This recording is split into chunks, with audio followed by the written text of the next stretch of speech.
Boa noite, pessoal. Queria saber, antes de começar a aula de hoje, eu queria saber como é que vocês passaram a semana, se vocês investigaram essa questão da culpa, como é que vocês tiveram esse contato mais íntimo depois da gente conversar sobre esse assunto. Então, quem tiver a vontade de compartilhar, por favor.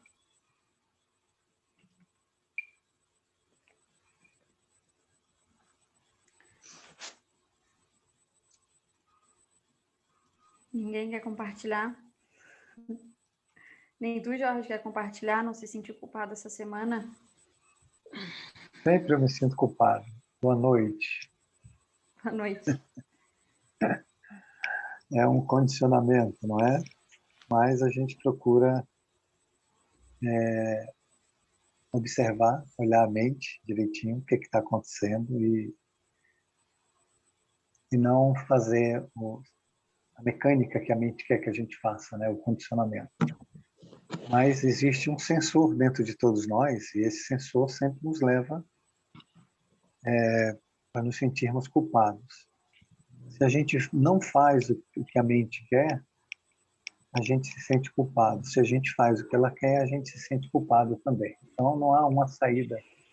Então, é bom observar esse mecanismo pendular da mente, né? E se perdoar, aprender a se amar.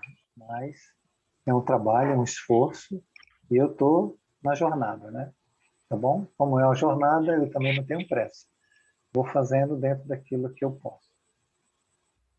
Essa semana aconteceu algumas vezes, mas eu estava lá, presente, não ausente do meu mundo. É isso, amigo. Obrigado por perguntar. Obrigada por dividir.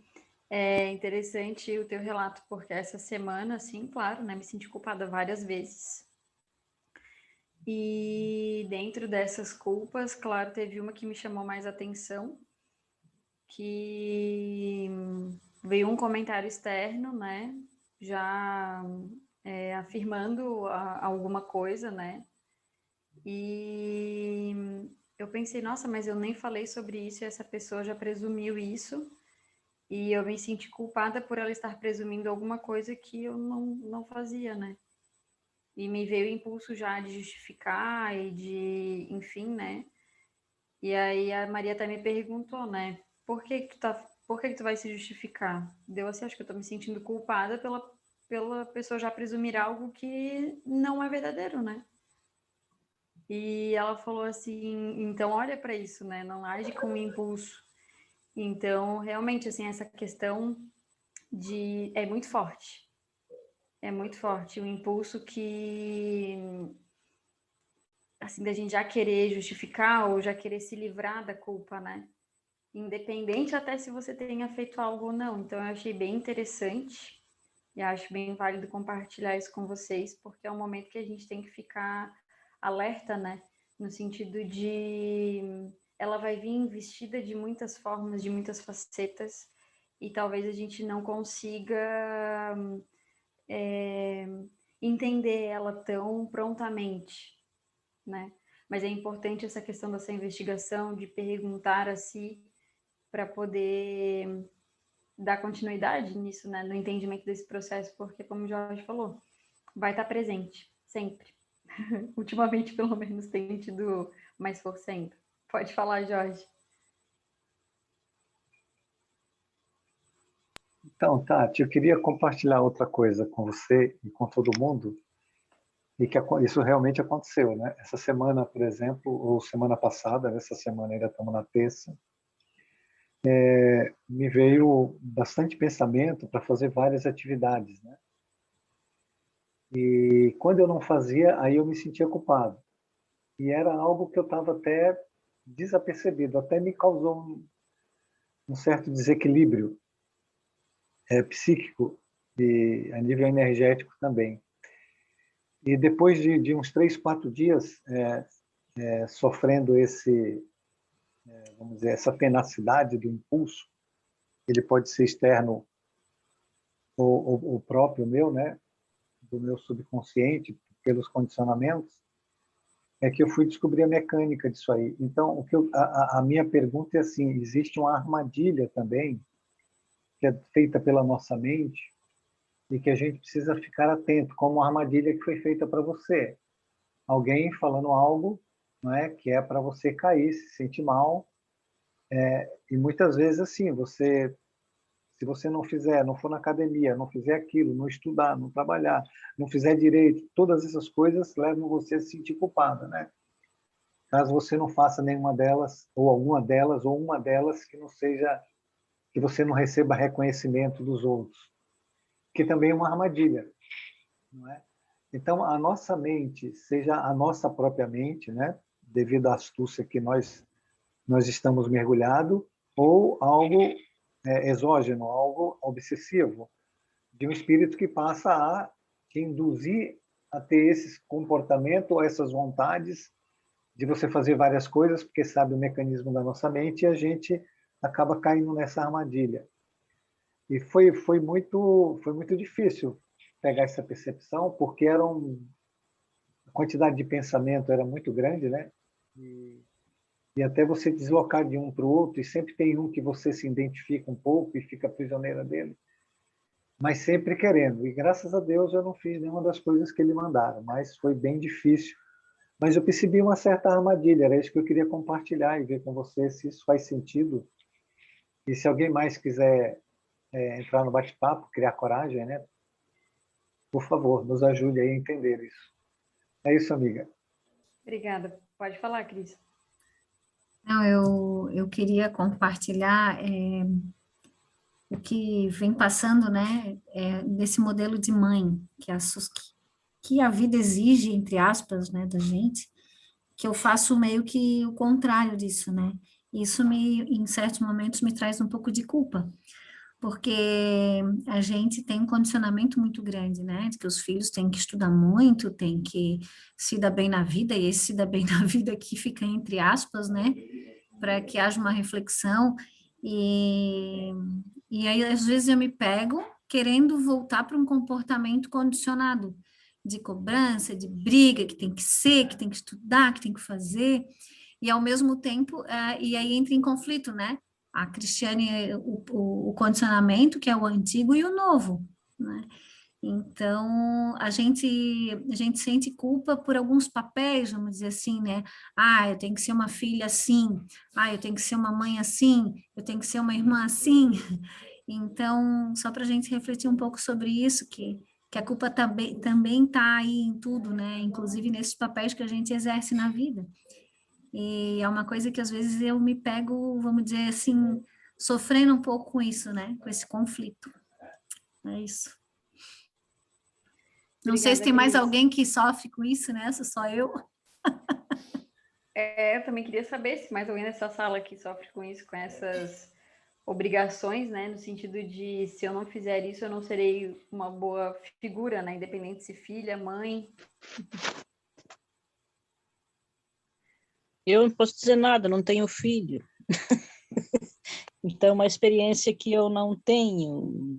Meus irmãos, cada um são casados, têm as vidas suas. Então, assim, a gente já está numa certa idade que vamos cobrar o quê? Porque cada um tem sua vida. Então, essa experiência que a Cris tem de ser mãe, eu não tenho. Então, assim, não posso me sentir em culpa de coisas que eu não tenho.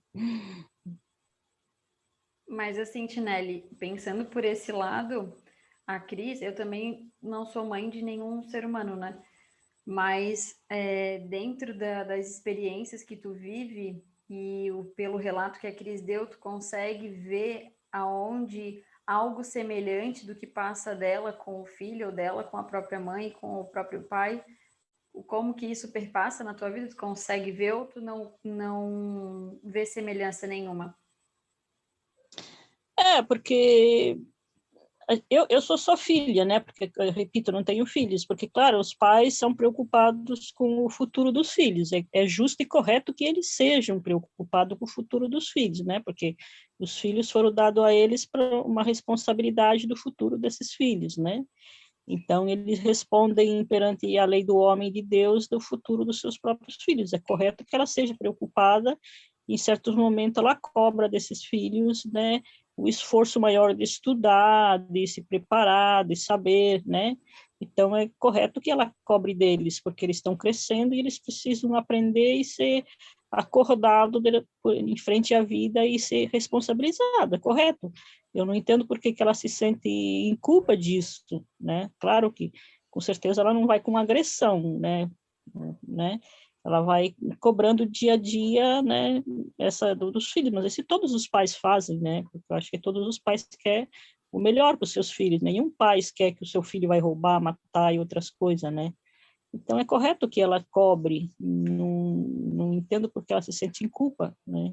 Mas tu entendes cobrar. que o que é um modelo do que é bom não existe. É que ninguém tem uma, como se diz, a receita de bolo, não tem um modelo de ser mãe, um modelo de ser irmão, um modelo de ser pai, não existe, né? Existe a consciência do certo, do errado, do que é justo, do injusto, né? Isso que existe, é a responsabilidade. Bem, mas tu entende que ela criou uma imagem de mãe perfeita e de filha perfeita, e que toda vez que ela falha e não atende essa imagem, ou não chega ao nível que essa imagem bota como mínimo, ela se sente culpada? Essa coisa de ser perfeito ali é um defeito, né? É um defeito que vai corrigido, né? Porque senão vai acabar passando esse defeito para os próprios filhos, que não é muito positivo. Então, ela tem que trabalhar mais sobre esse defeito dela de cobrar uma perfeição. Ninguém é perfeito. Nós temos até que errar, porque é preciso que a gente erre, porque se a gente não erra, é complicado, né? É que nem jogar num time de futebol. Se ganha sempre, vai chegar num ponto que, né, vai ficar até chato de jogar, porque tanto vai ganhar sempre. Então, não tem mais nem lógica, né? E o que vai acontecendo. Então, assim, já que tem a consciência que está errando, já é muito importante, porque vai saber tocar naquele ponto ali da próxima vez e não cometer mais esse erro de cobrar a perfeição. Ninguém é perfeito, né? Só se vamos conseguir ser Jesus Cristo ou Buda ali, vamos ser perfeitos. Mas não vamos conseguir chegar lá. Então, já pelo fato que ela é consciente que ela tem esse erro, então trabalha em cima disso, né? Tem que trabalhar é em cima justamente sobre essa escravidão que ela está falando, entende? Ela se mas eu pega entendi. pensando sobre isso, que ela quer se libertar dessa escravidão. E aí, quando ela vê, ela está novamente entrando nessa escravidão de novo, entende? Automaticamente, né? Ela entra automático. Quando ela entra no condicionamento, é sobre isso que ela estava falando, pelo menos foi isso que eu entendi. Se não for, Cris, por favor, dá o teu relato. Ah, é bem isso, porque a questão dos moldes, né, que vamos dizer assim, a sociedade impõe, o nosso condicionamento impõe, e essa é a reflexão que eu quero fazer, até que ponto a gente é condicionado de querer, mesmo sabendo de tudo que a gente já sabe, se a gente continua querendo, né, e exercendo esse, vamos dizer assim, esse poder e cobrando por uma coisa que a gente sabe que é ilusória, entende? Então, é essa reflexão mesmo, Tati, que eu quero puxar, né? Até que ponto a gente está conseguindo encaixar esses conhecimentos todos que a gente vem recebendo e aplicando na nossa vida, né? E fazendo com que ela seja diferente, que a gente seja diferente da multidão, não melhor, nem pior, mas diferente no sentido de que aprendendo realmente o que está no Evangelho. O que importa? Dinheiro importa? O que importa mais, né? Alegria, completude, a pessoa se sentir bem com o que faz ou ela precisa ter dinheiro? Porque isso a gente está envolto nisso tudo o tempo inteiro, não adianta dizer que não, né? É um condicionamento. E a mente da gente tem isso de uma forma muito ferrenha no dia a dia. Então, a gente está... E isso está, nossa, está permeando a gente inteiramente, né? Desde a superfície em profundidade. Então, é essa reflexão que eu gostaria que todo mundo fizesse, né? E é isso. Eu tento botar em prática todos os meus estudos, né? Porque eu só descanso na sexta e no domingo, porque o outro dia da semana eu tenho curso a semana inteira. Então, assim, eu tento botar em prática todo o curso do Evangelho, que eu voltei nele de novo, que foi o primeiro que eu fiz lá em 2016, né? Que eu acho que repetir a matéria é muito importante, porque a gente, às vezes, um explica de um jeito, outro explica do outro, e você vai sempre enriquecendo mais e sempre mais, né? Eu fiz o livro do Evangelho com o Pedro Arthur, agora estou fazendo com a Thaís, são duas explicações diferentes, são enriquecimentos a mais, né? Eu tento botar todos os ensinamentos em prática, né? De comportamento, de pensamento, de julgamentos, de cobrança. Eu boto em prática tudo, né? Em confronto até administrar o meu dinheiro, a minha vida, entendeu? Eu tento viver sem grandes luxos, mesmo porque eu tenho condição até de viver no luxo, mas só útil e indispensável. Eu tento ajudar as pessoas sem intenções. Eu sempre ajudei desde criança, para mim não é um problema ajudar uma pessoa, não é que faço depois, porque eu ajudei, então eu estou cobrando, não é isso. E tento de viver dentro do melhor possível, entendeu? Tanto nos pensamentos, nas palavras, nos comportamentos, né? É claro que a gente encontra as pessoas maldosas todo dia, os problemas a gente tem, né? Mas a gente tem que sempre que analisar os problemas, por que a gente tem esses problemas, né? Então, eu tento viver os ensinamentos, né? Tento botar em prática o mais possível, né? Principalmente nos meus comportamentos. Eu sempre teve comportamento muito forte, muito, assim, né? Muito, não digo egoísta, mas, sabe, muito forte, muito combativo, né? Porque a gente já vem de problemas de infância, problemas de vidas passadas, a gente carrega essa mala com a gente, né? Então, eu tento analisar todos eles e tento trabalhar muito em cima deles, que é em cima de mim mesma, né? Em cima de mim mesma, né? E vejo uma grande diferença nisso. Mas essa é a proposta mesmo, é a gente olhar quais são as armadilhas da vida, né? Que às vezes a gente não consegue enxergar e faz com que o fato da gente não enxergar, como é que eu vou mudar alguma coisa que eu não enxergo? É justamente isso. Então, eu senti que essa é a proposta da chamada da crise, assim, né? Da pergunta. Quais são as armadilhas que cada um está vivendo e que dentro dessas armadilhas de condicionamentos a gente está acabando tendo seu papel na culpa. Pode falar, Cristina Tessarolo. Oi, gente. Bem, eu me identifico muito com a fala do Jorge. Me identifico também, não sou mãe, sou filha, mas eu me identifico muito com a fala da Cris.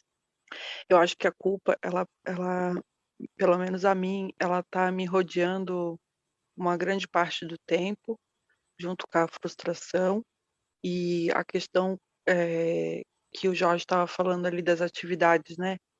E em relação à culpa e se propor a fazer e não conseguir fazer, é uma questão bem delicada que dentro do meu íntimo, assim, em cuidado comigo mesmo, eu tento fazer o máximo de cautela, porque o dia tem 24 horas e eu preciso dormir. E às vezes as minhas atividades e o que eu me proponho a fazer, quando eu estou fazendo a atividade, eu tento fazer com calma, estar presente no momento presente. E aí, quando eu acabo, quando eu vejo que não dá tempo para fazer tudo aquilo que eu me propus, eu me sinto culpada. Isso é uma relação difícil para mim, né? Porque quando eu estou fazendo a atividade, eu consigo estar presente. Eu já decidi parar de sofrer, porque antes eu vivia correndo. Eu estava fazendo a atividade, mas não estava no momento presente. Pelo menos esse passo eu já consegui dar. E agora eu queria uma ajudinha para me livrar da culpa, porque chegando no final não consigo fazer tudo. E aí eu me sinto culpada, assim, né? E eu fico pensando assim, poxa, não precisa falar tudo bem, não deu para fazer, não deu, eu faço outra hora. Mas é uma coisa que me incomoda isso, sabe?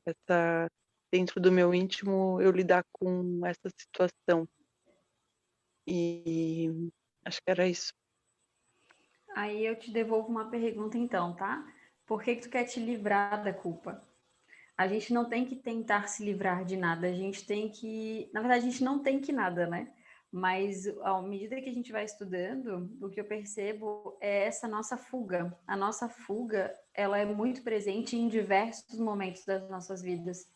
Inclusive, na maioria, eu estava até refletindo, acho que foi esse final de semana, que até quando a gente é criança, na maioria das vezes, quando vem algum conflito, algum sentimento, enfim, alguma situação, a gente é convidado a não necessariamente, ou era, né? Não necessariamente a lidar com aquela situação, e sim fugir.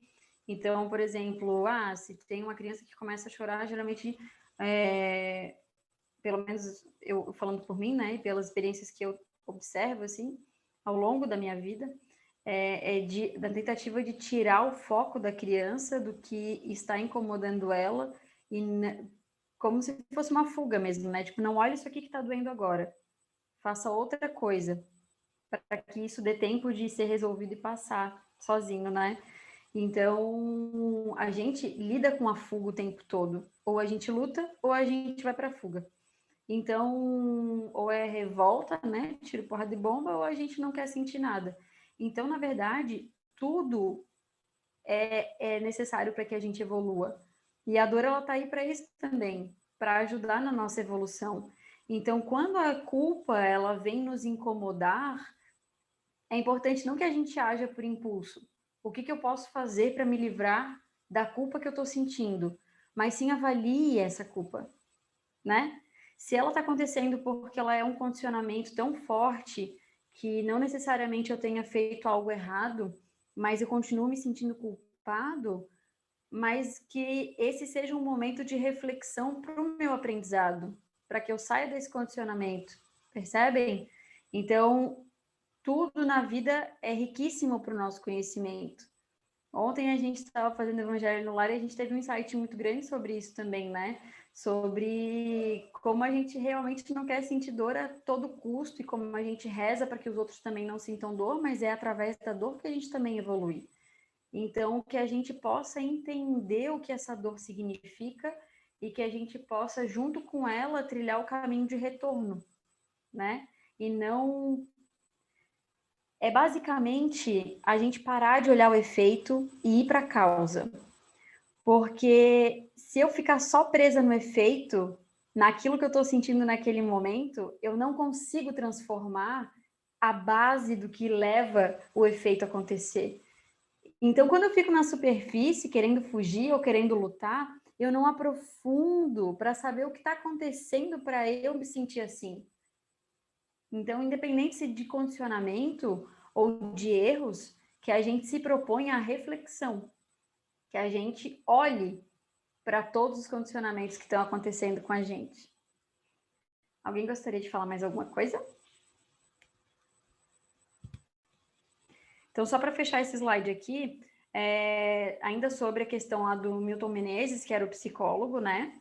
Que falou sobre a questão de diferença, principalmente entre a culpa e responsabilidade, onde ele entende que a culpa é onde a gente fica, de fato, num aprisionamento, e ele olha o outro lado da culpa como responsabilidade, quando a gente consegue olhar para aquilo que a gente fez e que não condiz com a nossa verdade, né, ou com a verdade de Deus, e que a gente possa mudar de direção, né? E aí, falando só sobre a questão da Joana de Ângeles, né, onde ela falou que a culpa é geradora de graves distúrbios e deve ser liberada a fim de que os seus danos desapareçam. Então, olhar para a causa base, né, para a causa, não para o efeito. Olhar profundamente o que está levando a isso. As lembranças negativas entorpecem o entusiasmo para as ações edificantes. Então, a gente ficar remoendo aquilo que aconteceu e que a gente não concorda do que a gente fez, enfim, né, ou do que passou, faz com que a gente não consiga olhar para o outro lado. Porque lembrem que quando a gente caiu e a gente veio para um mundo dual, né, dentro dessa dualidade, nós ainda decidimos para qual lado olhar. Se a gente vai olhar para o lado positivo, edificante, ou se a gente vai olhar para o lado negativo, de negação, que foi o que gerou a queda. Únicas portadoras de esperança, né? Então, as lembranças, né? O entusiasmo, o que deve ser, o que faz o combustível do que a gente pode fazer diferente, né? Que a gente não se aprisione de fato nessas memórias, não fique remoendo e que a gente vá para o entusiasmo de querer mudar isso. E viver na Terra será a oportunidade de descobrir as responsabilidades que temos diante da nossa existência. Então, que a gente consiga olhar para esses momentos que nos incomodam e que a gente coloque a responsabilidade de tudo que a gente está colhendo de fato. Agora a gente vai para algumas passagens, então assim, só relembrando, tá? A gente viu algumas visões, né, do que significa a culpa, e aí falamos então do Osho, falamos do Krishnamurti, falamos sobre a visão do Milton Menezes, e agora a gente vai falar sobre, pegando trechos do Evangelho, falando sobre essa questão da culpa através do Evangelho, tá? Então, o argueiro e a trave no olho. Uma das insensatezes da humanidade consiste em vermos o mal de outrem, antes de vermos o mal que está em nós. Para julgar-se a si mesmo, fora preciso que o homem pudesse ver seu interior num espelho, pudesse, de certo modo, transportar-se para fora de si próprio, considerar-se como outra pessoa e perguntar: que pensaria eu se visse alguém fazer o que faço? Incontestavelmente, é o orgulho que induz o homem a dissimular para si mesmo os seus defeitos, tanto morais quanto físicos. Semelhante insensatez é essencialmente contrária à caridade, porquanto a verdadeira caridade é modesta, simples e indulgente. Caridade orgulhosa é um contrassenso, visto que esses dois sentimentos se neutralizam um ao outro. Então, essa questão do argueiro e da trave do olho, como eu falei há muito tempo atrás, e eu costumo falar até para dar uma descontraída, é justamente quem sou eu na fila do pão para falar de alguém, né? Então, eu não consigo ver nem o meu defeito. Então, o espelho, né? A bênção do espelho, a bênção do que eu consigo ver no outro e discordar, é justamente aquilo que me compõe e que eu não consigo dizer que eu sou da mesma forma, tal meu orgulho me cega. Então, é muito importante, eu acho engraçado porque, assim, ó, quando eu comecei a ter contato com essa história do espelho, eu entendi o que significava, mas eu não conseguia aceitar. Eu falava durante até uma aula lá na mocidade, alguns anos atrás, eu lembro ainda de falar, eu não consigo entender como eu tenho esse traço em mim, né, de algo que eu realmente não aceito. Então, talvez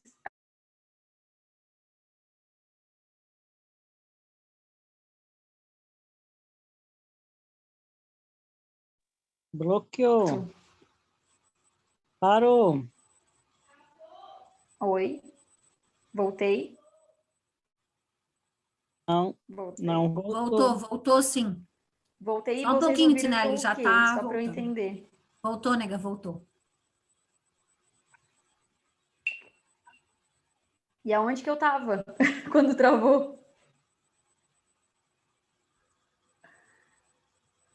Travou bem pouquinho, 30 segundos, tá. eu acho.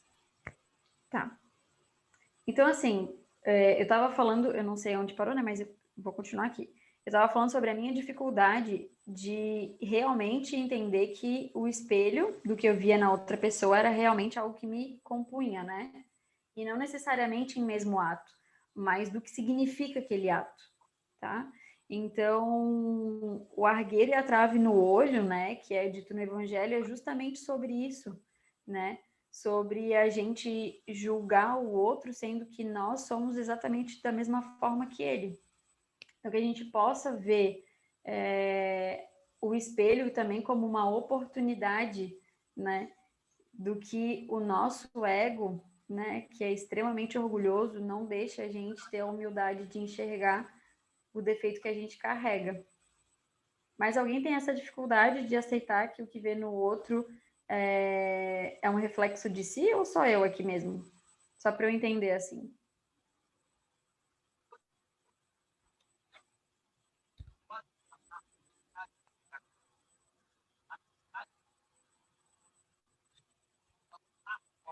Oi, tia Rosana, tô te vendo no vídeo.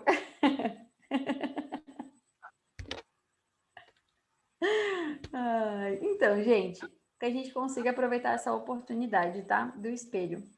Mais um trecho do Evangelho. Não julgueis, para não serdes julgados. Atire a primeira pedra, aquele que estiver sem pecado. Não julgueis, a fim de não serdes julgados, porquanto sereis julgados conforme houverdes julgados os outros. Empregar-se-á convosco a mesma medida de que vos tenhais servido para com os outros. É aquilo de trajetória, né, gente? O que a gente lança, a gente vai ter. Então, até sobre essa passagem, né, da mulher adulta, deixa eu ver se ele não vem na sequência com isso. Vem. Então, vamos ler a passagem. Então, os escribas e os fariseus lhe trouxeram uma mulher que fora surpreendida em adultério e, pondo-a de pé no meio do povo, disseram a Jesus: Mestre, essa mulher acaba de ser surpreendida em adultério. Ora, Moisés, pela lei, ordena que se lapidem as adúlteras. Qual sobre isso a tua opinião? Diziam isto para o tentarem e terem de que o acusar. Jesus, porém, abaixando-se, entrou a escrever na terra com o dedo. Como continuassem a interrogá-lo, ele se levantou e disse: Aquele dentre vós que estiver sem pecado, atire a primeira pedra. Em seguida, abaixando-se de novo, continuou a escrever no chão. Quanto aos que o interrogavam, esses, ouvindo-o falar daquele modo, se retiraram um após outro, afastando-se primeiro os velhos. Ficou, pois, Jesus a sós com a mulher, colocada no meio da praça. Então, levantando-se, perguntou-lhe Jesus: Mulher, onde estão os que te acusavam? Ninguém te condenou? Ela respondeu: Não, Senhor. Disse-lhe Jesus: Também eu não te condenarei. Vai-te e de futuro não tornes a pecar. É muito engraçado essa questão sobre o julgamento, né? Porque a gente vai ter dois pesos e duas medidas no sentido de que quando o erro ele está fora, a gente tem uma facilidade maior no julgamento, né? Porque não dói na gente. Principalmente no julgamento de pessoas que a gente não tem vínculo nenhum, que a gente acha que a gente não tem vínculo nenhum. Certa vez eu vi escrito num local dizendo assim, se você fosse julgado na mesma medida de todos os julgamentos que você já fez, como você estaria?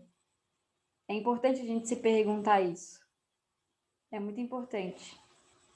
O espelho, ele vem só mostrar pra gente o que a gente não consegue enxergar de fato pelo nosso ego. Todo mundo é falho. Ninguém aqui tá melhor do que o outro. E isso a gente faz até numa forma de fuga também. Porque se eu me afasto do outro e eu digo que eu sou melhor, de certa forma eu me sinto menos culpado. Se eu vejo que eu falho da mesma forma do que o outro, como eu vou lidar com a minha culpa?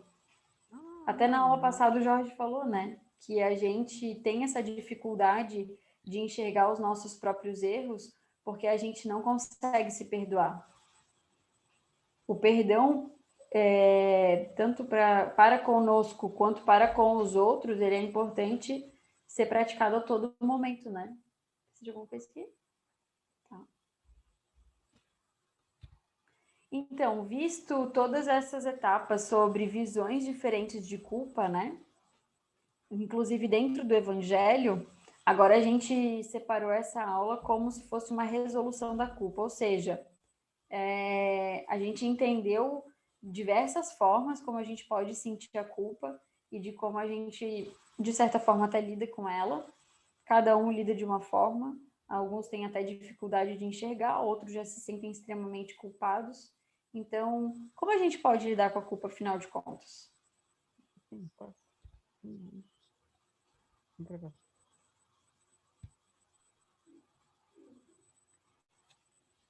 E o Evangelho traz para a gente reconciliação com os adversários. Isso mesmo, pessoal. Os nossos adversários, ou os irmãos que a gente vê como adversários. Nada na vida é injusto. A injustiça é uma questão mais terrena, né? É uma questão onde o ego deu uma criada aí para que a gente pudesse se colocar numa posição de vítima.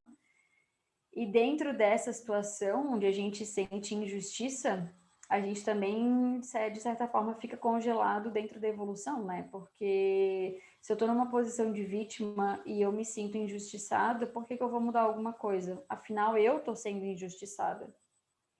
Então, a reconciliação com os adversários, que na verdade são irmãos, que estão se endividando para, na verdade, nos auxiliar no caminho da evolução, é extremamente importante.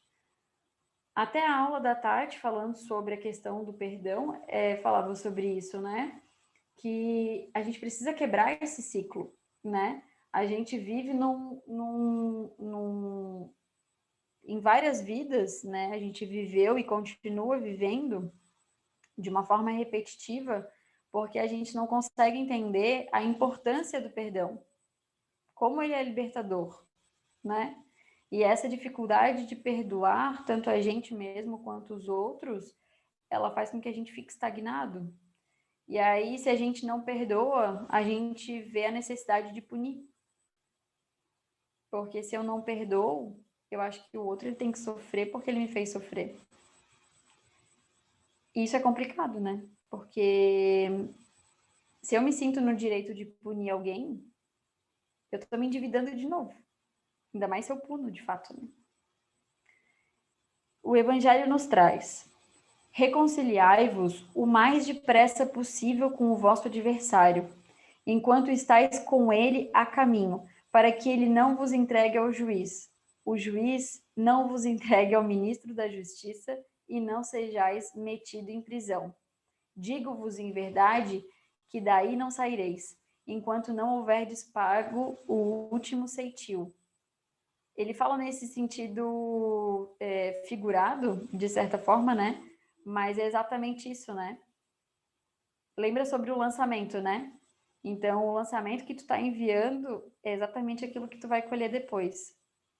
Então, por isso que ele fala, não sereis liberado, né? Até tu ter pago o último ceitil. Então, essa prisão, essa estagnação e esse ciclo repetitivo com falta de perdão, ele é muito importante. E ele vai trazer a gente diversas vezes para mundos compatíveis com as nossas energias, até que a gente consiga se livrar disso. Então, imaginem bem, principalmente no núcleo familiar, que é onde a gente mais tem coisas a resolver. Então, vocês vão querer mesmo voltar de novo, e de novo, e de novo, e de novo, e de novo, sendo que vocês podem, nós podemos resolver neste momento, nesta vida, nesta existência?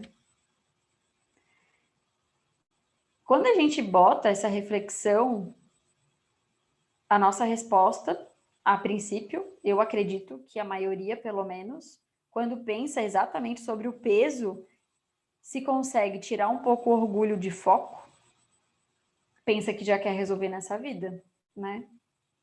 Só que quando o orgulho está em foco, a gente não consegue ter humildade para resolver nessa vida. Afinal, a gente não quer levar desaforo para casa, certo? E a gente não merece desaforo. Pode falar, alguém falou? Eu, Tatina. Ô, Tati, às vezes eu penso assim, né? Ai, vou aproveitar já logo e já vou resolver tudo que eu tenho que resolver nessa vida, porque o céu é tão legal, porque até eu chegar ao céu vai demorar, né? Tem que passar no umbral dali, né?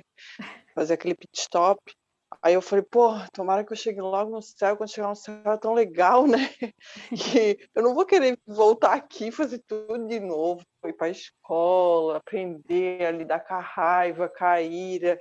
Pô, é muito trabalho, cara. Vou resolver logo de uma vez aqui, de uma vez. Eu não tô a fim de voltar aqui, não, né? Exatamente.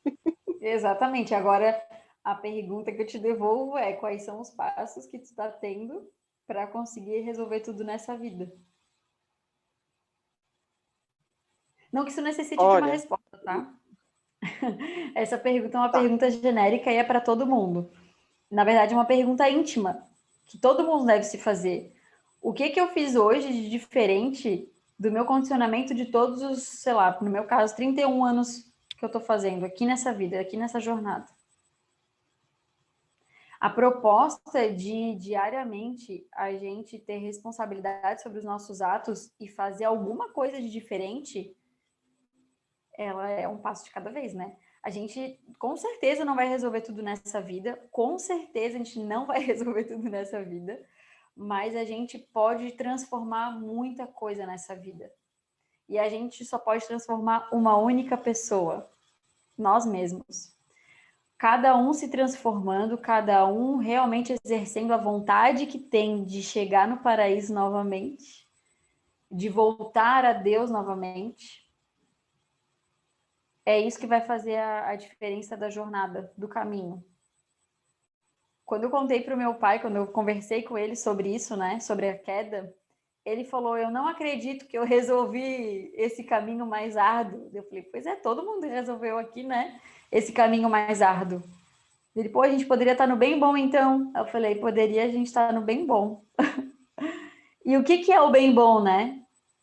O que é o bem bom? Essa é uma pergunta importante também. O que é o bem bom? Continuando com o Evangelho. Quando Jesus recomenda que nos reconciliemos o mais cedo possível com o nosso adversário, não é somente objetivando apaziguar as discórdias no curso da nossa atual existência. É principalmente para que elas não se perpetuem nas existências futuras. Não saireis de lá, da prisão, enquanto não houverdes pago até o último centavo, isto é, enquanto não houverdes satisfeito completamente a justiça de Deus. É justamente sobre o que a gente estava conversando, né? Tudo que a gente lança, a gente vai pegar de volta. Então, nesse bumerangue aí, do que a gente está lançando e pegando de volta, é exatamente sobre a questão da justiça divina, né? A gente errou, a gente vai arcar com os nossos erros. E isso a gente está lidando diariamente, tá, gente? Não pensem a longo prazo, não. Pensem agora, nos perrengues que cada um está passando. Qualquer perrengue, pode pensar aí. Essa é uma oportunidade presente neste exato momento. Qual é o sentimento que está vindo agora? Essa é mais uma oportunidade. A gente tem essa questão de tudo a gente fragmenta, a gente distancia, a gente vê projeção, só que é tudo agora. É o que eu passei hoje de manhã, é a briga que eu tive de meio-dia, é o incômodo que me gerou uma dor de cabeça hoje à tarde. Qual é a oportunidade? O que a vida está me mostrando nesse momento que eu posso melhorar? Entende? Então, Deus não quer que a gente fique nisso aqui, nesse perrengue. Deus não quer o nosso sofrimento. Ele sente todo o nosso sofrimento. Ele não quer ver os filhos dele sofrendo. Ele quer que a gente seja feliz. Só que, da mesma forma, ele quer que a gente exerça a nossa inteligência e que a gente seja livre dentro dessa nossa liberdade, que a gente tenha escolhas, né, por nós mesmos. E que a gente aprenda pelos nossos caminhos, pelos nossos passos. Alguém gostaria de falar alguma coisa?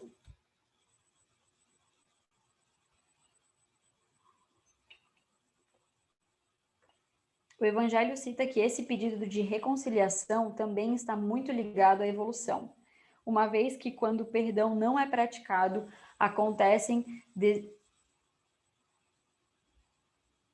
acho que esse acontece está errado. Desencadeia-se com facilidade casos de possessão e vingança, que por sua vez não terminam no plano terreno. Inclusive, essa questão até que a Cristina trouxe sobre quando eu desencarnar, eu vou passar no umbral, né? Talvez não seja tão simples assim, né?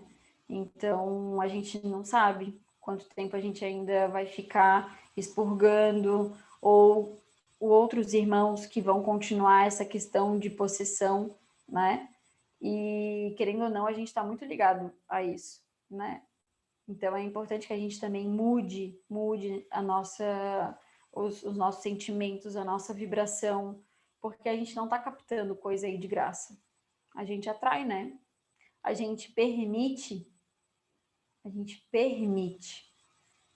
Então, não pensem só sobre quantas vidas eu vou ter que ainda voltar para o plano terreno, né? Seja nesse mundo ou em outros. Mas, espiritualmente falando, quanta coisa que eu vou ter que enfrentar, né?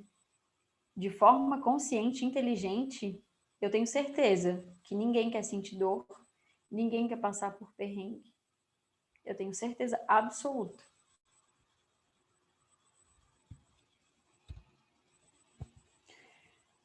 Perdoai para que Deus vos perdoe. Bem-aventurados os que são misericordiosos, porque obterão misericórdia. O que eu faço comigo, o que eu faço com o outro, reflete na minha vida completamente. Se perdoardes aos homens as faltas que cometerem contra vós, também vosso Pai Celestial vos perdoará os pecados.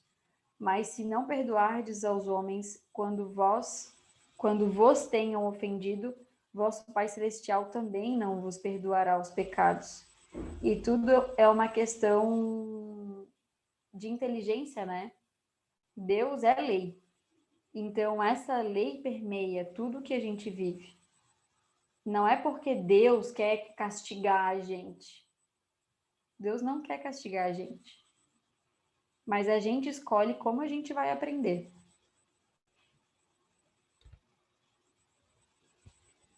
Se contra vós pecou vosso irmão, ide fazer-lhe sentir a falta em particular, a sós com ele. Se vos atender, tereis ganho vosso irmão.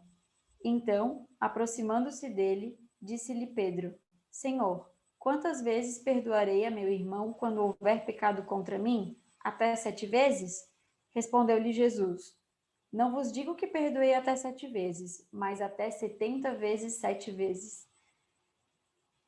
Então, a gente ainda até quer, a nossa astúcia ainda quer encurtar esse caminho, né? A nossa astúcia ainda quer a lei do menor esforço, a nossa astúcia ainda quer o caminho mais curto. A gente não quer realmente dar, né? A gente só quer receber. Então, 70 vezes 7 vezes é muita coisa. Então, não é somente sobre uma coisa pontual, né? É uma coisa muito, muito além disso. E é um exercício. Tudo na nossa vida vai ser um exercício. Assim como o condicionamento, ele foi um exercício extenuante para chegar no condicionamento, e ele simplesmente acontecer sem muito esforço, ele teve uma repetição muito grande. Então, se a gente fez todo esse caminho para esse condicionamento, a gente vai fazer todo este caminho inverso. A misericórdia é o complemento da brandura, porquanto aquele que não for misericordioso não poderá ser brando e pacífico. Ela consiste no esquecimento e no perdão das ofensas. O ódio e o rancor denotam a alma sem elevação nem grandeza. Eu tô numa alma sem elevação e nem grandeza, mas eu tô tentando trilhar o caminho inverso. O esquecimento das ofensas é próprio da alma elevada, que paira acima dos golpes que lhe possam desferir. Uma é sempre ansiosa, de sombria suscetibilidade e cheia de fel. A outra é calma, toda mansidão e caridade, que é o que a gente busca, né? Mansidão e caridade. E a gente tem tantas armadilhas dentro do ego e as fragmentações elas são tão grandes que quando a gente está estudando, eu tô falando por mim, tá, pessoal? Quando eu estou estudando e eu tento ver de uma forma, eu caio em outra forma, né? Eu caio em outra justificativa, em outro aprisionamento. E isso é interessante, a investigação, né? A observação, porque elas são tão automáticas que muitas vezes a gente tem dificuldade, né? A nossa arrogância, ela tem dificuldade de deixar a gente enxergar isso. Alguém gostaria de falar? Eu tô sentindo, acho que até o Jorge que tá querendo falar. É o Jorge mesmo? Não, não sou eu. É que a aula está tão boa que a gente não tem muito o que falar. Eu só Mas eu tô colocaria falando muito sozinha, Jorge. Fala aí comigo. falar com você. As colocações, elas estão muito maravilhosas. É só lembrar o pessoal que esse fator todo aí está falando do externo, né? Perdoar um adversário que é um irmão que está na caminhada com a gente. Mas nós temos dentro de nós também todos os tipos psicológicos que a gente viveu, todos os impulsos instintivos que nós vivemos, que hoje vêm até nós e eles estão desordenados, querem preponderar. Um deles, inclusive, é o censor, esse ser absolutamente sem misericórdia que vive na gente, que ele tem uma conduta burra, porque ele só sabe culpar, culpar, culpar, não tem outra conduta, mas ele traz uma mensagem para a gente, que é para a gente aprender a fazer tudo isso que você está dizendo aí, que o Evangelho manda. Que a gente seja manso com a gente mesmo, que a gente seja brando com a gente mesmo, que a gente se mantenha em calma em qualquer situação, tanto nossa, psíquica nossa, do nossa mente, como uma situação exterior, contra qualquer pessoa. Sempre que a gente se coloque de forma mansa e branda, buscando saber qual é a ideia de Deus para aquele momento. Nunca se culpando, porque culpando, como você falou aí várias vezes, ela é uma prisão para a nossa consciência, ela contrai a mente e fixamente nesse ponto onde só traz sofrimento para todos nós. Então, vamos também olhar bem para o nosso mundo interior, para todas aquelas vezes que a gente se sente culpado, para as vezes que a gente tem baixa estima porque pensa que não é bom o suficiente, ou porque é mal o suficiente, ou porque faz tudo errado, ou porque isso ou por aquilo. Nós precisamos parar com isso e olhar para a gente com muito carinho, com muita bondade, com muito amor. Se a gente fizer isso conosco, o resto é fácil, porque aquilo que está no seu interior é aquilo que você vai apresentar para o seu exterior. Então, você não vai conseguir olhar para o irmão e condená-lo, nem julgá-lo, nem dizer que ele é culpado pelos nossos momentos, mas sim, você vai olhar para ele também com mansidão, com brandura, com calma, não julgando, compreendendo e perdoando ele sempre. Esse é o caminho. Então, vamos fazer muito isso com a gente mesmo, todos os dias, em todos os momentos. Procurem nunca dizer nenhuma palavra que não seja de amor e bondade para com você mesmo. Nenhuma. Nenhum pensamento deve permanecer na sua mente que não seja de bondade, de amor, de carinho com você mesmo. Nenhum. E não permitam que isso aconteça. Amem-se, esse é o caminho. Essa é a única verdade do universo. É a maior verdade de todas. O amor. Então, quem está se culpando não pode estar se amando. Então, parem de se culpar e amem-se. Já deu para beber uma água, amiga? Deu para tomar Não? até 2 goles aqui já. Então, retome aí a sua aula que está maravilhosa. Obrigada, Jorginho. Mais alguém gostaria de falar alguma coisa?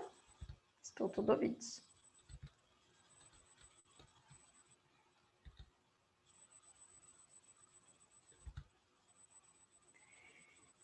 Instruções dos Espíritos, perdão das ofensas. Vocês percebem que o perdão ele está bem correlacionado com a questão da culpa, né? Jesus responde a Pedro: perdoarás, mas ilimitadamente. Perdoarás cada ofensa tantas vezes quantas ela te for feita. Ensinarás a teus irmãos esse esquecimento de si mesmo, que torna uma criatura invulnerável ao ataque, aos maus procedimentos e às injúrias. Serás brando e humilde de coração, sem medir a tua mansuetude. Farás, enfim, o que desejas que o Pai Celestial por ti faça. Não está ele a te perdoar frequentemente? Conta, porventura, as vezes que o seu perdão desce a te apagar as faltas? Isso, eu não sei como encaixa para vocês, mas é exatamente a questão do ego, né? O ego se fere. O eu verdadeiro não se fere.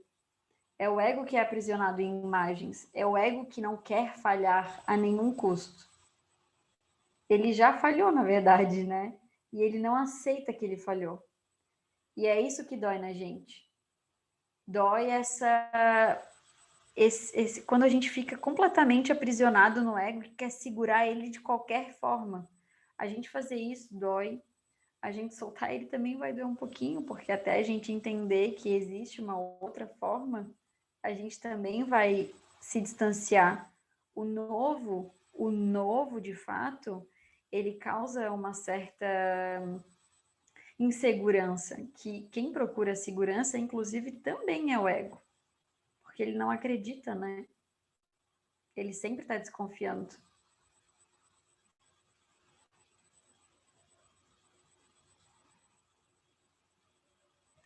Então, é exatamente sobre isso que ele fala, sobre a humildade, o esquecimento de si mesmo, né? O esquecimento de si mesmo é o esquecimento egóico, é o esquecimento de imagens que a gente criou do que nós somos, que na verdade não somos nós.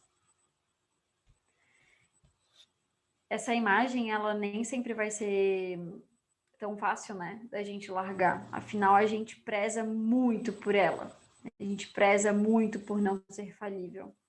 Só que a gente é falível. A gente está aqui porque a gente falhou. A gente está aqui porque a gente escolheu esse caminho. E, de certa forma, também dói admitir isso para o ego.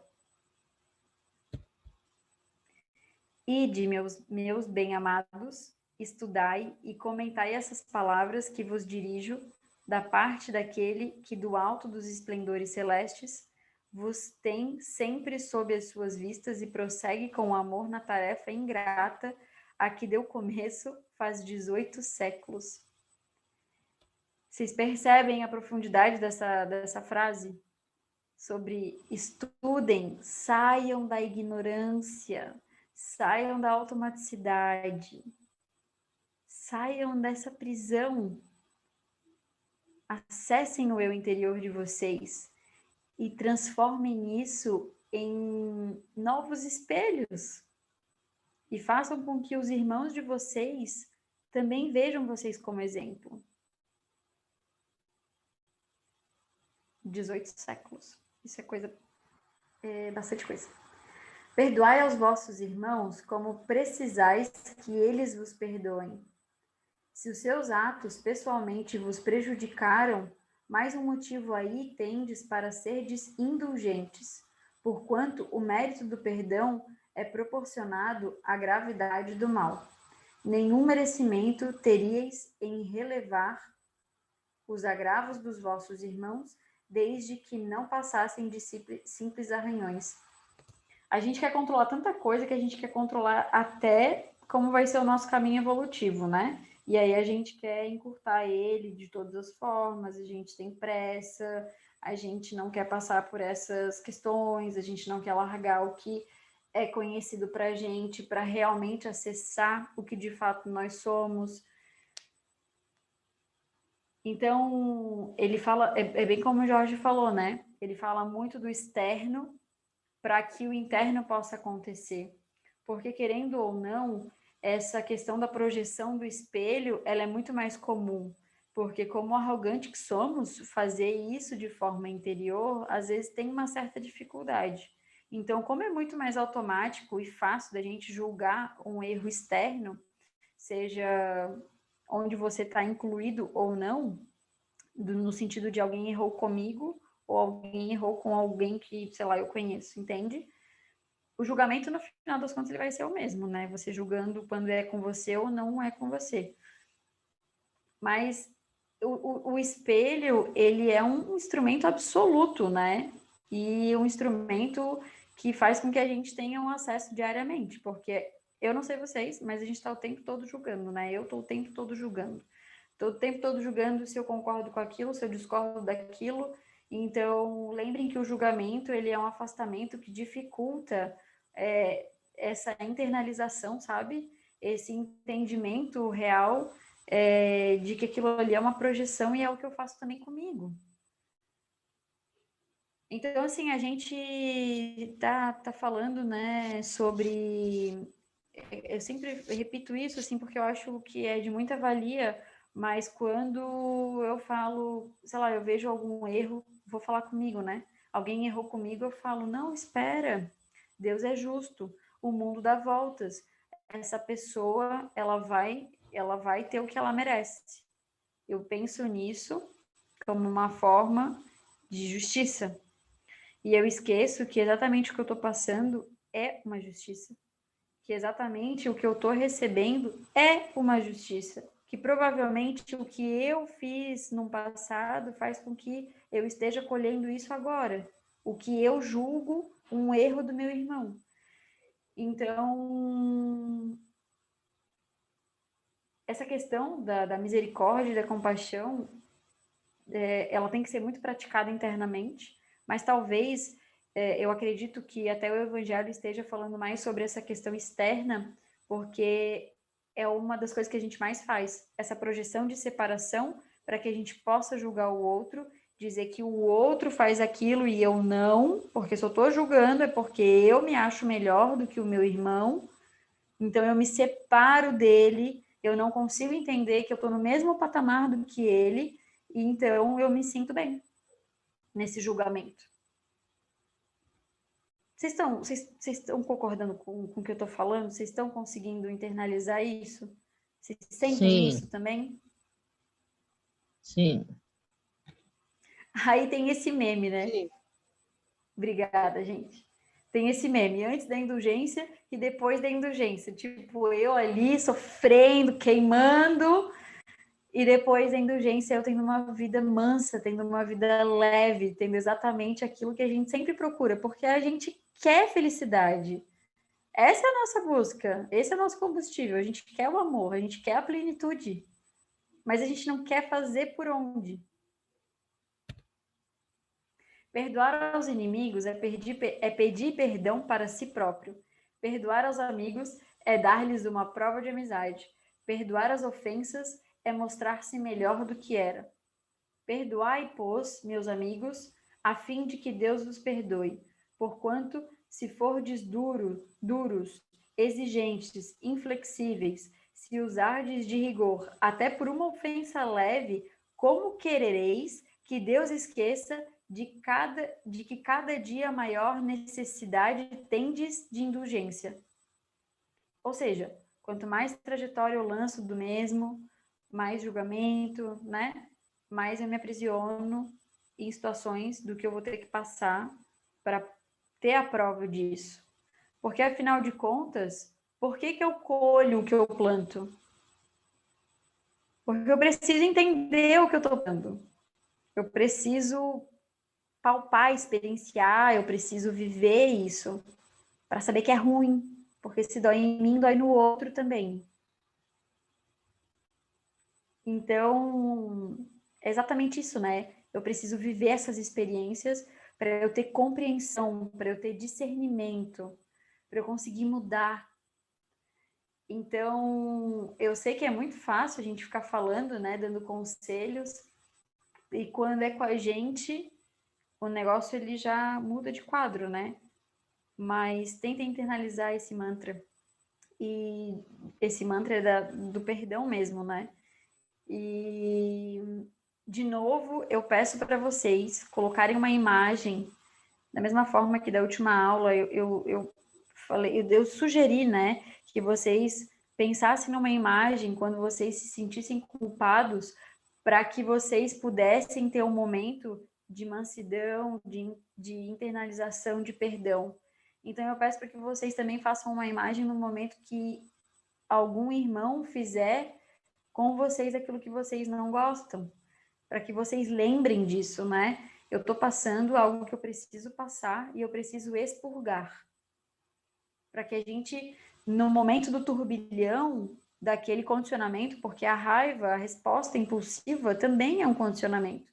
Então, muitas vezes eu fico cego, eu não consigo necessariamente ter o discernimento de uma atitude, né? Porque é tão rápido, às vezes, que eu simplesmente respondo e depois eu vou lá no meu íntimo e me culpo também pelo que eu respondi. Às vezes não, às vezes sim. Então, pensem numa imagem que possa trazer vocês de volta, né? Aterrar vocês. Opa, eu estou aqui no mundo de... Ainda a gente está passando por um momento de regeneração, mas eu vou classificar como prova expiação, tá? Eu estou aqui no momento onde eu estou espiando e eu tenho que olhar para o que eu estou sentindo. eu tenho um momento onde eu tenho a oportunidade, dentro da dualidade, de perdoar ou de condenar. Eu tenho esse poder. Procurem voltar para vocês e não ficarem no mundo da desordem, onde cada momento um sentimento diferente vai vir avassalador e tirar completamente vocês do eixo. Porque a gente já está fora do eixo, né? Mas vocês entendem o que eu quero dizer, né? Há, porém, duas maneiras bem diferentes de perdoar. Há o perdão dos lábios e o perdão do coração.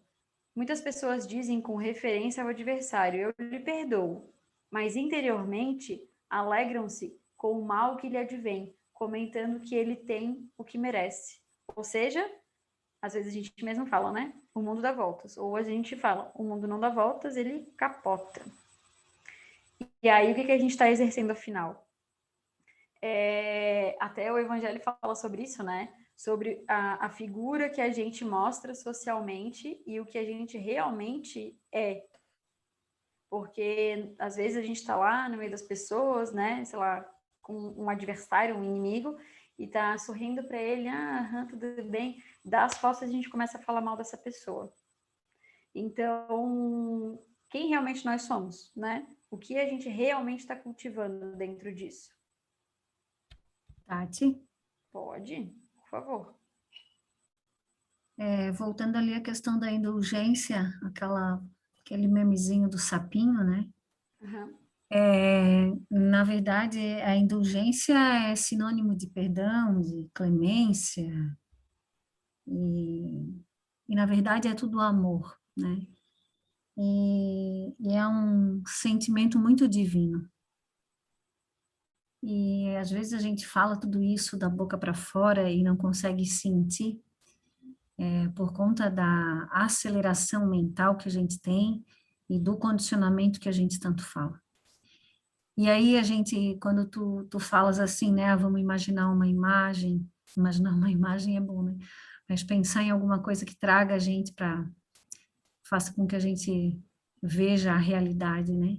E aí eu vou acrescentar essa tua fala, o momento que a gente precisa ter diariamente de oração, de se colocar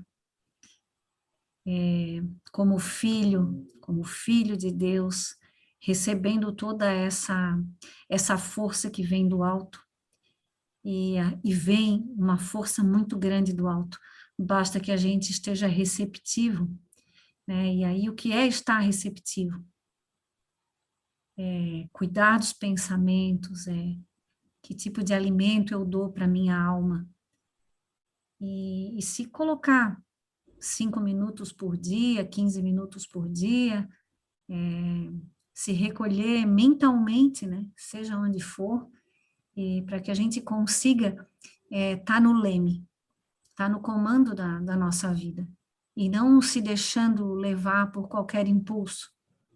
E isso é fundamental, porque só dessa forma eu consigo, vamos usar um termo, descondicionar, né, que eu não sei nem se existe, mas me condicionar para o bem, para o que é de Deus, para o que é o Evangelho. E é só dessa forma, diariamente, com muita tenacidade, com muita vontade, observando, vivenciando, trazendo tudo isso para o coração, que a gente vai conseguir realmente ter essa indulgência. Porque cada pensamento que nos ataca, se a gente conseguisse trazer um pensamento contrário, ou seja, de bondade, de compaixão, de amor, a nossa subida seria menos íngreme, né? Seria mais rápida, menos sinuosa, vamos dizer assim. É isso. Obrigada, Nica. Obrigada, Cris.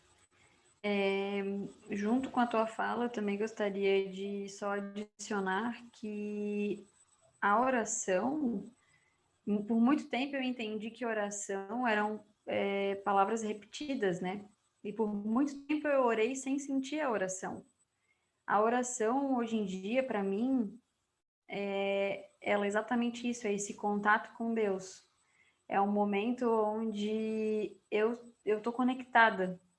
não necessariamente através de uma oração que a gente conheça, mas se você sentir essa oração, sim, mas isso pode vir através de formas diferentes, né? Isso pode vir através de uma meditação, isso pode vir através de uma conexão forte com uma música, que você sente Deus perto de você com ela. Isso pode ser uma leitura do Evangelho para sua inteligência, né? Para que você saia da ignorância e tenha mais bagagem para isso. Então, a oração ela é importante para que a gente se eleve de fato. E, com certeza, a oração, ela rompe barreiras no sentido de elevar os nossos pensamentos, a nossa vibração e tudo que ao redor acontece, né? Se eu vivo numa vida onde eu só reclamo, onde eu só dou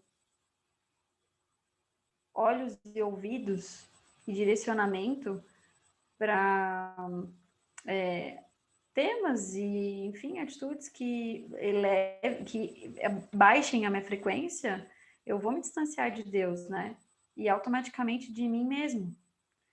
Então, é isso que eu queria adicionar, assim, sobre procurem o que conecta vocês.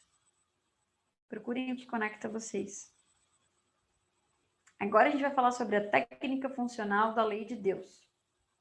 Então, no aspecto evolutivo, a gente primeiro está na ignorância, onde a gente faz o abuso de algo porque a gente ignora o que aquilo realmente significa. A experimentação, que é o pagamento do que a gente lançou e aí está realmente colhendo, e o conhecimento, que nos leva à redenção, né? Então, o aspecto corretivo. No 1, a gente está no erro. No 2, a gente está na dor, porque a gente está colhendo o que a gente plantou. E no 3, na redenção, a gente está no aspecto de cura. Então, a gente está realmente expurgando aquilo que, de fato, a gente acabou fazendo por um erro, né? A cada erro, a lei reage com uma dor proporcional, que cumpre sua função corretiva, atingindo o fim principal, que é o de ensinar, e, pois, eliminar o erro. Então, é justamente por isso que eu estava falando sobre a experimentação, né? É importante que a gente saiba o que a gente lançou, o que a gente causou para outra pessoa, que, na verdade, a gente causou para a gente mesmo, né? Então, é importante, porque se está doendo e a gente sente aquilo, a gente entende que aquilo não é o que a gente quer, aí a gente consegue redimir. Agora, imaginem se a gente só lançasse e vida que segue, né? Oba-oba. Como que a gente ia aprender com isso? A gente não ia aprender. Então, por isso que, assim, essa questão também dentro da ignorância, quando você se põe numa posição de vítima, você não consegue entender que a dor, ela tá te corrigindo e não te punindo. A dor, ela tá ali só para te dar uma sinalização. Olha o que você fez. Isso aqui é bom? Não, né? Dói, né? Quer isso ainda? Não, né? Então, você pode mudar o seu rumo. Então, isso é muito inteligente, né? E a lei, ela é muito funcional por isso. O indivíduo se encontra diante do fato de ter de viver um outro tipo de vida, que daí é a fase 2, é onde a gente realmente pode mudar o direcionamento. A personalidade se vai construindo através da experimentação e o ser vai recuperando a sabedoria perdida com a queda. Ou seja, nós fomos criados puros, livres, completos de amor, e a gente escolheu ignorar isso. A gente, né, nós somos deuses menores, nós somos autossuficientes, pura arrogância, queda da moral. Então a gente teve uma contração absurda de consciência, e aí a gente começou a colher os nossos atos, certo? A gente passou por todos os reinos, e hoje em dia a gente tem a possibilidade de cada vez mais sair da ignorância. E a gente vai adquirindo isso com o tempo. A gente vai adquirindo isso com as fases evolutivas que a gente tem a possibilidade, né? E nesse momento a gente está numa fase extremamente pensante, onde a gente ainda responde a instintos, mas que a gente está aprendendo com o estudo que a gente pode mudar esse direcionamento. Quando ela exige do violador compensações para restabelecer a ordem, ela usa como executor do débito e da divina justiça um outro indivíduo mais atrasado, razão porque o devedor se apresenta com uma ocasião para satisfazer os próprios instintos maléficos. Para quem a suporta, esta oportunidade é uma prova, e para quem a usa para danificar o outro, é uma tentação e um erro em que este caiu. Então, a gente sempre tem a oportunidade. A gente sempre tá errando dentro desse nosso erro. A gente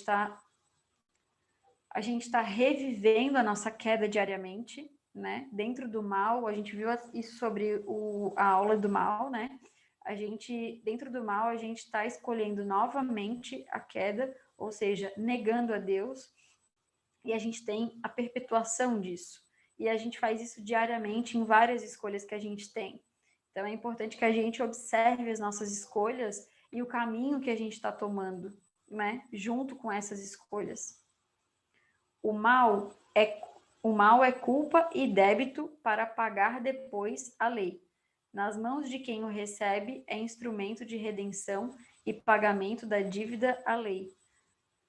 Então, assim, essa questão da culpa, né, ela é importante para que a gente possa ter responsabilidade sobre os nossos atos. Então, você vai ter uma certa redenção junto com isso, né? Mas se você não conseguir compreender ou compreendê-la, você também tem um novo aprisionamento. Abençoados os que choram, porque serão consolados. Abençoados os que sofrem. Alegrai-vos e exultai, porque grande é a vossa recompensa. Se a gente consegue ver que o momento que a gente está vivendo está doendo e a gente consegue entender a dor que a gente está passando, entender o significado desse momento que a gente está passando, a gente vai ficar feliz no final das contas, porque a gente entende que essa dor é uma oportunidade. Essa dor, ela só vem de uma forma de experiência para que a gente mude o direcionamento das nossas atitudes. Então, a recompensa ela vai ser grande se você aprender com ela, porque você vai finalmente mudar de atitudes. E ela não vai ser mais necessária. Você não vai mais precisar senti-la. Se você mudar com o que você teve de prova, né? Alguém quer falar alguma coisa? Estou sentindo. É só uma sensação? Então tá. A fase 2, esta é a hora da penitência, mas também a hora da reflexão e da mudança. Lembrem, é o momento da dor, é o momento da culpa, é o momento onde a gente está na experiência, tá? É hora preciosa em que se aprende e assim se prepara o lançamento de um novo destino, segundo uma nova e correta trajetória. Então, se a gente consegue, de novo, né? Se a gente consegue aprender com a dor, o constrangimento, porque a dor é um constrangimento. Então, se a gente consegue aprender com aquele constrangimento, a gente vai ganhar muita coisa, assim, sabe? Agora, se a gente fica só reclamando, se a gente fica só culpando o nosso irmão, falando que a gente é vítima, que o mundo vai dar voltas e que ele vai pagar por isso, aonde que tem o aprendizado dessa situação? Não tem aprendizado. Então, você está preso aí na fase 2, tá perdurando seu sofrimento, porque você está continuando fazendo sempre a mesma coisa, pois não conseguiu aproveitá-la para aprendizado. Fase 3. Não basta receber uma lição, é preciso também absorvê-la, ou seja, a redenção, né? Onde você conseguiu expurgar, aprender com aquilo que lhe causou constrangimento e, de fato, mudar a sua trajetória. Como na primeira fase se formou como na primeira fase se formou a conexão erro, abuso, alegria. Ou seja, na primeira fase, a gente está na fase da ignorância. Então, a gente está lá, ó, errando e feliz a beça pelo erro. Quem aí, eu sou uma pessoa muito irritada. Quando eu cedo para minha irritação, eu sinto um prazer tão grande, e depois, na mesma proporção, uma culpa tão grande. Então, quem aí, no momento que está aí, ó, inflamadão, não está sentindo aquele prazer de poder, né? Porque se você está dando combustível para um momento de inflamação, você também está se sentindo bem com isso. Então, você está num momento de ignorância absoluto, porque você não está ignorando qualquer coisa. Então, você está lá no erro, abusando do seu erro e com alegria de estar abusando nesse erro. Está abusando, está bem feliz de estar nesse abuso mesmo. Então, essa primeira fase é onde você está no erro, abuso do erro e alegria desse erro, porque você ainda não colheu e você ainda não sabe o que está por vir. Na segunda conexão, tem erro, abuso e dor. Ou seja, na experimentação, é o momento onde você errou, jogou trajetória abessa pela vida e tá voltando, tá começando a retornar.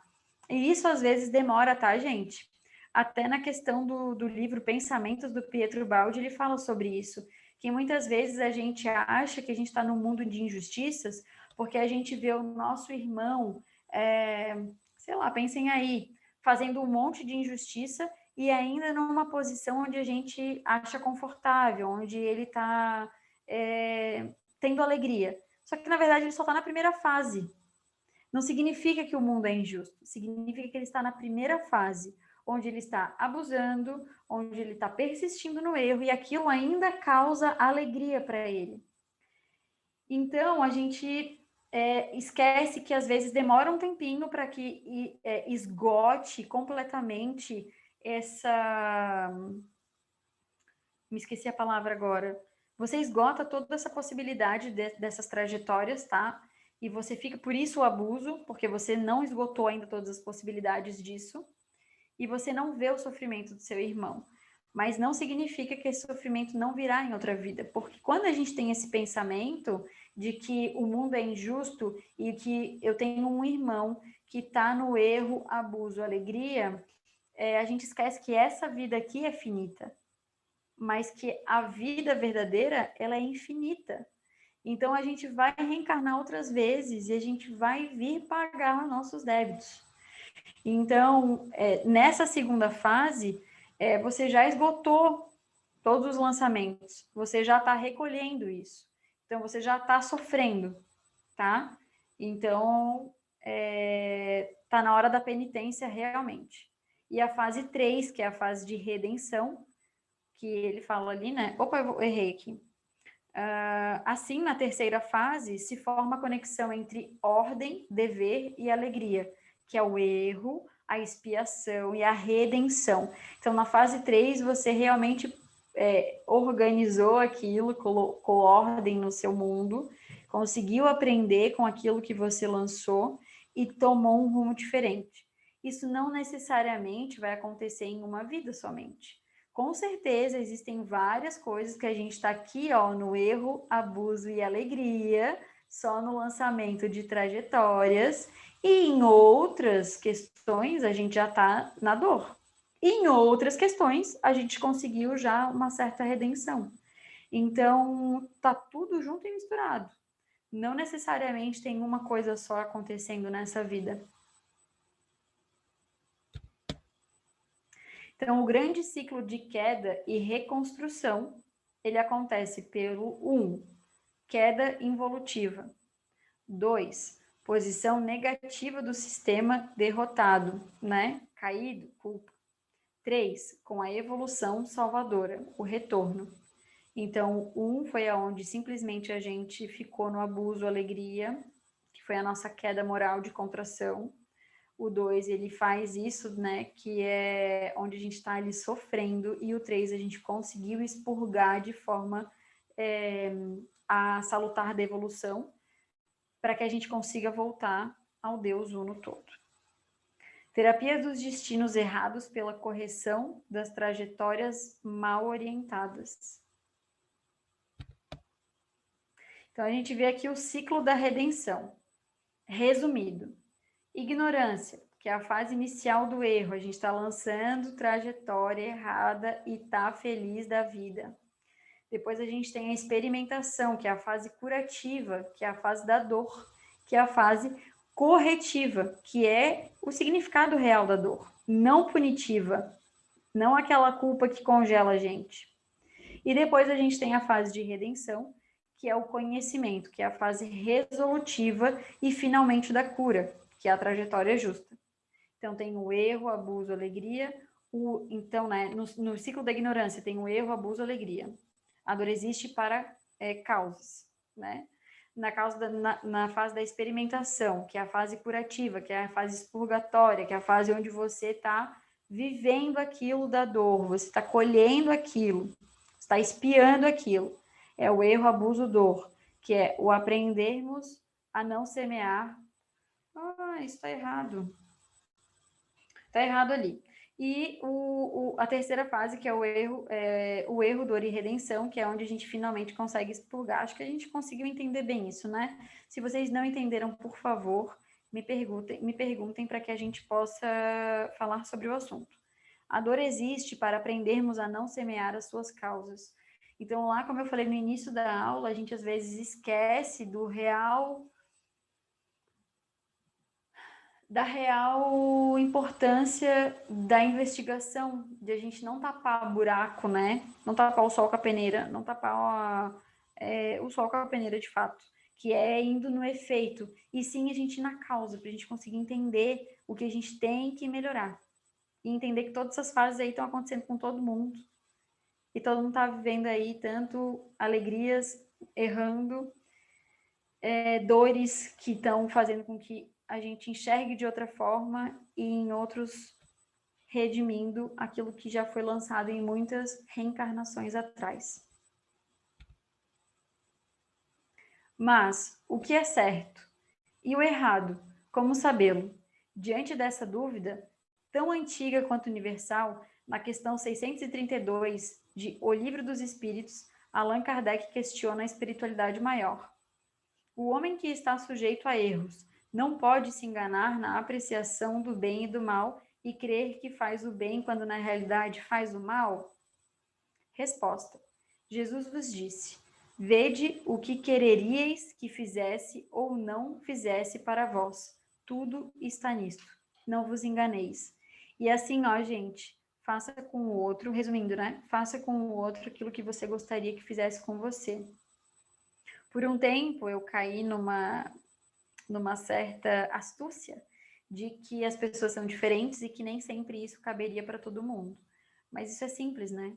Se isso te causa dor e constrangimento, você vai fazer para o outro? Não, porque você não gostaria de estar passando por isso. Você já fez isso, você está experimentando e você não está gostando. Como lidar com o sentimento, então? Joana de Ângeles ressaltou que devemos nos reabilitar dos erros através de ações novas. Então é isso, né? É a gente ter responsabilidade para mudar a direção do que a gente está lançando. A soma das tuas ações positivas quitará o débito moral que contraíste perante Deus.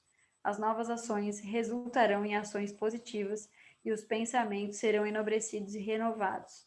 Quando a gente muda o que a gente está plantando, pasmem, a gente muda a nossa colheita. Agora é possível estar cônscio sem este... agora é Krishnamurti, né? Agora o negócio é mais profundo. Agora, é possível estar cônscio sem este processo de condenação, julgamento, avaliação? É possível olhar para mim mesmo, quaisquer que sejam meus pensamentos, e não condenar, julgar, avaliar? Todo o nosso treinamento desde a infância nos leva a condenar e aprovar. A gente está o tempo todo ali, né, julgando. E no processo de condenação e aprovação, há frustração, há medo, há dor corrosiva, angústia, que é o próprio processo do eu, do ego. Olha o aprisionamento aí. É muito profundo isso, né? A gente foi ensinado a isso e a gente perpetua. Lá no início, o Krishnamurti estava falando sobre isso, né? Sobre o tempo todo a gente está classificando, a gente está separando. E ele trouxe essa questão da culpa também como um momento de separação, fragmentação. Quando a gente está separado, a gente não consegue resolver, a gente tem um problema. Quando a gente está unificado, esse problema simplesmente não existe. O nosso julgador interno foi formado sobre as bases de nossos conceitos acumulados nos tempos passados das vidas incontáveis, como também com os pais atuais, com os ensinamentos de professores, líderes religiosos, médico da família, com as autoridades políticas de expressão, com a sociedade, enfim. Portanto, ele, o julgador interno, nem sempre condiz com a realidade perfeita das coisas, porque a gente está baseado em seguir passos e não investigar e não observar. Portanto, nossa forma de avaliar e reagir frente aos nossos atos, provavelmente, e atitudes frente aos outros, conceituando-os como bons ou maus, é determinada por um sistema de autocensura que se encontra estruturado nos níveis de consciência da criatura humana. Então, a nossa consciência, ela é exatamente isso, né? Ela é fragmentada, ela é feita em atos de julgamento, de condenação, me fugiu a palavra agora, mas de catalogar. É basicamente isso que me vem à mente mesmo. A gente está preso nisso, né? Se você cometeu algum erro, isso significa tempo de aprender e não de desistir. Chico Xavier. Embora ninguém possa voltar atrás e fazer um novo começo, qualquer um pode começar agora e fazer um novo fim.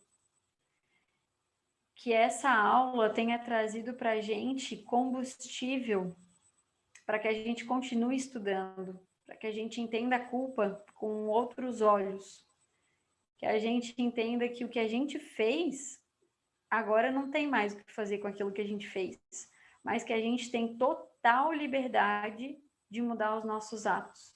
E que a autorresponsabilidade é muito importante para isso.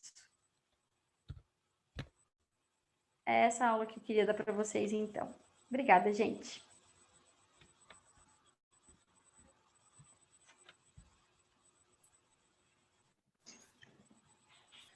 Oi, Tati, Tati, tá me muito bom. ouvindo? Eu e Jorge ao mesmo tempo. Então, assim, Pode falar, Cris. Não, excelente, nossa, muito bom mesmo, parabéns. Então, era o mesmo que eu ia falar. Parabéns, Tati. Eu gostaria de, quando criança, ter uma professora como você, tá? Então, não seria tão complicado como eu sou hoje.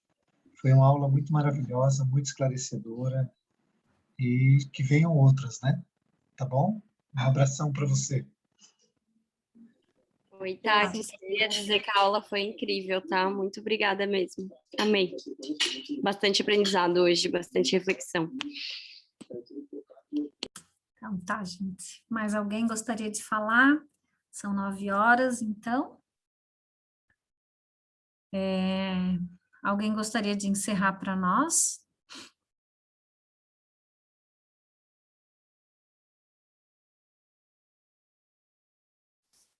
Então, eu mesma vou fazer o encerramento. Pode ser? Vamos elevar os nossos pensamentos a Deus, a Jesus, agradecendo a grande oportunidade de todos os ensinamentos, que nós possamos nos nossos dias lembrarmos de cada palavra, do que significa a culpa, de termos compaixão primeiramente conosco e consequentemente com os nossos irmãos. Pai de bondade, te pedimos agora que derrame tuas bênçãos sobre cada um de nós. Que essa luz que tu emanas chegue a cada lar. que seja derramada sobre cada um de nós e nossos familiares, Senhor. Pai nosso que estás nos céus, santificado seja o vosso nome. Venha a nós o vosso reino, seja feita a vossa vontade, assim na terra como é feita nos céus. O pão nosso de cada dia dai-nos hoje, Senhor. Perdoai as nossas dívidas, assim como nós perdoamos aos nossos devedores, e não nos deixeis cair em tentações.